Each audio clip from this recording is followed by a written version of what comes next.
Nicolás Kachanowski, que es licenciado en Economía por la Universidad Católica Argentina, es máster en Economía y Ciencias Políticas, y recuerdo que hablamos con él en una oportunidad, porque él junto a Emilio Campo, los dos son autores del libro Dolarización, una solución para la Argentina, ¿no? Hablamos hace aproximadamente un mes. Nicolás, un gusto saludarte, soy Daniel Ciampicini, esto es Radio Continental en Bahía Blanca, ¿cómo estás? Saludos Daniel, ¿qué tal? ¿Cómo estás? Bueno, ¿qué estamos viendo estos días? Te cuento que en Bahía Blanca, ayer y hoy, es impresionante la remarcación de precios por la devaluación que decidió hacer el gobierno. Bueno, creo que estamos viendo una economía atada con alambre que está medio desatándose, ¿no? Estas cosas son muy difíciles de predecir cuándo van a pasar, pero cuando ves una economía así con parche sobre parche, sabes que tarde o temprano, en algún momento, las cosas van a salirse un poco de control. Me parece, no sé si mi lectura es la correcta o no, pero me da la sensación que el resultado de las elecciones con una oposición de no cambiemos que no le fue muy bien, al oficialismo no le ha ido bien tampoco, se genera el miedo de qué puede hacer el kirchnerismo de acá a fin de año cuando tiene no un currículum, digamos, de llevarse las cosas puestas. Y medio lo ha confirmado, ¿no? El lunes devaluó, ahora se está hablando de que se limitan o no exportaciones de la carne, etcétera, todas estas cuestiones que se temían y ahora las están haciendo.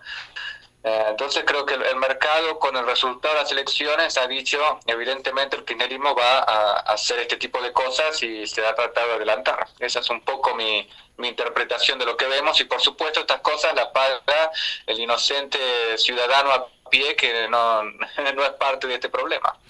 Y fíjate, yo recuerdo cuando fue la elección paso de 2019, el dólar tenía el viernes un valor de 46,50 y el lunes siguiente, después del resultado, una cotización de 60 pesos, es decir, una devaluación de aproximadamente el 29%. Ahora, el lunes después de las pasos, la devaluación es del 22%. Y bueno, lamentablemente, como vos decís, el vecino es el que termina pagando el costo, ¿no? Sí, es un incentivo, como a veces decimos los economistas, perverso, en el sentido de que si yo hago las cosas mal y yo no pago los costos de mis errores, no tengo el incentivo a hacer las cosas bien. Y eso pasa mucho en política. Yo tomo malas decisiones y si andan mal, lo paga el ciudadano a pie. Claro. Y lamentablemente el ciudadano a pie no tiene manera de corregir estas cosas. Es muy difícil. Yo, Y bueno, Argentina es un ejemplo claro de estas cuestiones. El dólar oficial está por disposición del gobierno en 365,50. Ahora, el libre está en 730, acá en Bahía 750. ¿Tiene techo el dólar libre hoy por hoy? En este marco. Eh, es muy difícil pensar en un techo del tipo de cambio, pues si vos mirás el comportamiento del peso en Argentina a lo largo de su historia es constantemente a depreciarse. Vos podés decir, bueno, hoy el peso no va a estar a 5.000 pesos contra un dólar. Bueno, obvio, pero si mirás a futuro no es claro que haya un techo, depende mucho de qué tan control o fuera de control el Banco Central quiera tener al peso de aquí a las elecciones. Y cuando vos empezás con estos shocks, no, bueno, Massa dice no voy a devaluar, después devalúa Sí. y se genera un efecto dominó. Es muy difícil saber en un fenómeno tan complejo como es un mercado, no cuáles van a ser los efectos cascada, digamos. Así que es muy difícil pensar en un techo de acá a fin de año, digamos, en el sentido de que nadie te puede dar un número no hay manera que el tipo de cambio vaya a superar este valor. Es muy difícil saber cuál puede ser un límite, si lo hay. Y en este contexto, ¿qué tan viable es la dolarización en la Argentina? La realización es viable. Hay que entender primero que la idea de tener un contexto ideal para dolarizar no es necesario. Puede ser algo deseable, pero no es necesario. Ecuador, por ejemplo, dolarizó en el peor de los mundos, ¿no? Con corralito, crisis bancaria, al presidente lo deponen a los 10 días de dolarizar, default. O sea, dolarizó con todo en contra y la dolarización sigue en pie. Entonces, vos no necesitas situaciones ideales para dolarizar por más que las quieras tener. Ujú. Después está la gran pregunta de cómo y cuándo lo haces. Y ahí hay cierto margen político para decir, bueno, lo hago ahora, lo hago después que entran algunos dólares el año que viene, cómo consigo dólares, si hacen falta o no, etcétera. Pero si vos querés dolarizar, podés. Ten en cuenta que un proceso de dolarización, uno, lleva tiempo, no se hace de la noche a la mañana. Entonces, vos no necesitas todo lo que hace falta para dolarizar el día uno. Ajá. Dos, hay distintas maneras de llevar adelante este proceso y los dólares que podés necesitar para dolarizar pueden ser muy pocos. Entonces, si vos tenés la voluntad política, tenés un plan bien diseñado, lo comunicaste, etcétera, es posible. Quizás no es posible hoy, 15 de agosto, pero sí es posible quizás para un nuevo gobierno que gana las elecciones con buen respaldo electoral y presenta una serie de propuestas o planes para reformar que generan ciertas expectativas y entusiasmo en el mercado. Entonces, no descarto como que no es posible. Digo porque es una de las ideas que impulsa Milei, que hoy por hoy Es fue el una candidato ciudad más que votado, impulsa.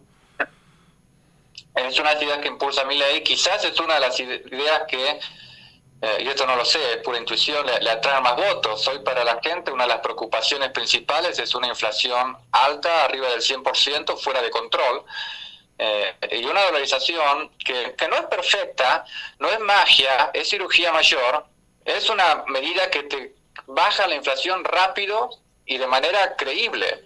Imagínate estar en Argentina y vos te olvidás de qué le pasa a la inflación, qué le pasa al tipo de cambio, qué le pasa al riesgo país. Esos temas, no es que decís, bueno, el tipo de cambio va a ser estable, etcétera. Ya ni siquiera es tema. Entonces, toda tu energía mental que gastás a lo largo del día en ver cómo te defendés de qué le va a pasar al tipo de cambio mañana, esa energía mental que la tenés para cómo estoy mi negocio, dónde me voy de vacaciones, cómo puedo ahorrar a 30 años, saco una segunda hipoteca para comprar un departamento a 30 años, o sea, todo tu día cambia, te sacas un enorme problema de encima. Fíjate cuando Sí. Ecuador entra en default en 2007 y luego lo hace en el 2020, el costo de deuda del gobierno se dispara por el default, pero el costo de endeudamiento del sector privado se mantiene constante, no se ve afectado. Vos sos una empresa y seguís teniendo acceso a crédito a la misma tasa de interés que ayer cuando el gobierno defaultea. Entonces, divorciás los problemas del tesoro, no pasan a ser problemas de la gente. Y eso te da mucha tranquilidad y paz no solo económica, sino mental y psicológica. Además de describir estos datos, vos dijiste al pasar que, según tu parecer, la dolarización era una de las propuestas más atractivas para la gente que votó a Milei. Es mi intuición, pues la dolarización es conocida por ser una cura a la inflación, y la inflación es hoy uno de los grandes preocupaciones de la gente en Argentina. Entonces a mí no me sorprendería que Milei, al tener una propuesta concreta de qué quiere hacer con la inflación, a la gente esto lo atraiga. Si yo miro a los otros candidatos, no tienen muchas propuestas concretas. Yo noto más voluntarismo. Vamos a hacer las cosas bien, vamos a tener un banco central independiente, etcétera, pero al final del día, ¿qué quiere decir esto en concreto? No está claro. Una dolarización para la gente es una propuesta más concreta asociada a una solución a la inflación. Ahora, Nicolás, vos hablas de un proceso, ¿no? Dependiendo de la capacidad política y el respaldo político que tenga el próximo presidente de la nación. Pero te digo concretamente, ¿una dolarización se hace con qué valor es decir, cuánto va a costar un dólar? ¿De qué va a depender eso? Bueno, depende mucho de cuándo lo hagas, pero conceptualmente, si vos dolarizás, lo tenés que hacer un tipo de cambio de equilibrio de mercado. No lo haces a cualquier tipo de cambio. Ajá. Y hoy por hoy, ¿cuál sería un tipo de cambio? En el día de hoy, ¿no? Agosto 2023.